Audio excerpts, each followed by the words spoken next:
Panorama group, जो सोचता है वो करता है। आपके अपने सपनों का आशियाना।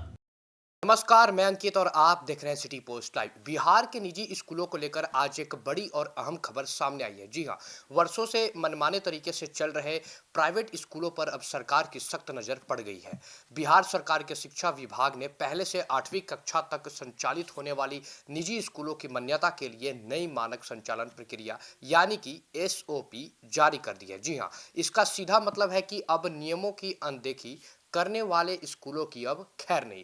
दरअसल सरकार का कहना है कि कई निजी स्कूल बिना पर्याप्त शिक्षक, बुनियादी सुविधाएं और तय मानकों के बच्चों को पढ़ा रहे हैं। ऐसे में शिक्षा की गुणवत्ता और बच्चों की सुरक्षा दोनों पर सवाल खड़े होते हैं। इन्हीं चिंताओं को दूर करने के लिए शिक्षा विभाग ने यह नई व्यवस्था लागू की है ताकि निःशुल्क और अनिवार्य बाल शिक्षा अधिकार अधिनियम यानी कि आरटीई एक्ट को सही तरीके से जमीन पर उतारा जा सके। नई एसओपी के तहत अब किसी भी निजी स्कूल को मान्यता देने से पहले जिला स्तर पर कड़ी जांच होगी। इसके लिए जिला शिक्षा अधिकारी यानी कि डीईओ की अध्यक्षता में 3 सदस्यीय समिति बनाई जाएगी। यह समिति स्कूल में शिक्षकों की संख्या, छात्र शिक्षक अनुपात, बुनियादी ढांचा और शैक्षणिक संसाधनों की विस्तार से जांच करेगी। समिति की रिपोर्ट के आधार पर आपको बता दें कि स्कूल को मान्यता मिलेगी या फिर उसे खारिज कर दिया जाएगा। अब बात करते हैं शिक्षकों की संख्या की। कक्षा 1 से 5 तक छात्रों की संख्या के हिसाब से अगर देखा जाए तो शिक्षकों की न्यूनतम संख्या तय कर दी गई है। 60 छात्रों पर कम से कम 2 शिक्षक, 61 से 90 छात्रों पर 3 शिक्षक, 91 से 120 छात्रों पर 4 शिक्षक और 121 से 200 छात्रों पर 5 शिक्षक अनिवार्य होंगे। वहीं 150 छात्रों पर 5 शिक्षक के साथ एक हेडमास्टर या प्रिंसिपल की नियुक्ति भी जरूरी होगी। अगर स्कूल में 200 से ज्यादा छात्र हैं तो प्रधानाध्यापक को छोड़कर छात्र शिक्षक अनुपात 40 से अधिक नहीं होनी चाहिए। कक्षा 6 से 8 तक के लिए भी नियम सख्त कर दिए गए हैं। जी हाँ, हर कक्षा के लिए कम से कम एक शिक्षक अनिवार्य होगा।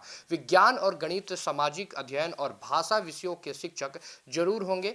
यहाँ छात्र शिक्षक अनुपात 35.1 तय किया गया है। मतलब कि 35/1 डिवाइडेड बाई में किया गया है। साथ ही जिन स्कूलों में 100 से अधिक बच्चों नामांकित हैं वहां पूर्णकालीन प्रधानाध्यापक की नियुक्ति भी अनिवार्य कर दी जाएगी। सिर्फ शिक्षक ही नहीं, स्कूल का भवन और सुविधाएं भी अब मान्यता शर्त होंगे। हर शिक्षक के लिए अलग क्लासरूम, प्रधानाध्यापक के लिए कार्यालय, भंडार कक्ष, लड़के लड़कियों के लिए अलग शौचालय, सुरक्षित पेयजल, रसोई घर, खेल का मैदान और 4 दीवारी, ये सभी सुविधाएं अब जरूरी होंगी। सरकार ने यह भी साफ किया है कि स्कूल तक बच्चों की पहुंच आसान और सुरक्षित होनी चाहिए।